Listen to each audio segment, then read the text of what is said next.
Oldingi nisbatan yaxshimi? 200 barobar. 200 barobar.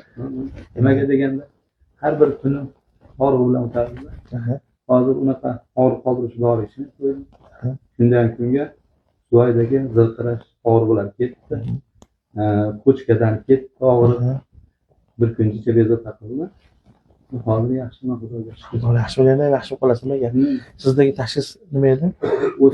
O'smada. Bu rakni bilmasdan nima? Rakni. Bu ildizni qurib beradi zaxira. Birinchi bitiramiz hozir. Xudoning ikkinchi, uchinchi etap olganingizda yana ham zo'r bo'lib qolasiz. Inshaalloh. O'sha ichida mana o'tgan yil 14-martdan уже harakatda boshlagan bo'lsa, uyg'ongan bo'lsa, MRT, SKBD qilib shu jarayonga olib borguncha davolash. Ungacha katta holamni ko'rganman. Og'riq kuchli bo'ladi. Uyqu, mana shu yerdagi og'riq. Hozir og'riq yo'qmi? Umuman mendek qilsam og'riq sizlarga kelmasdi.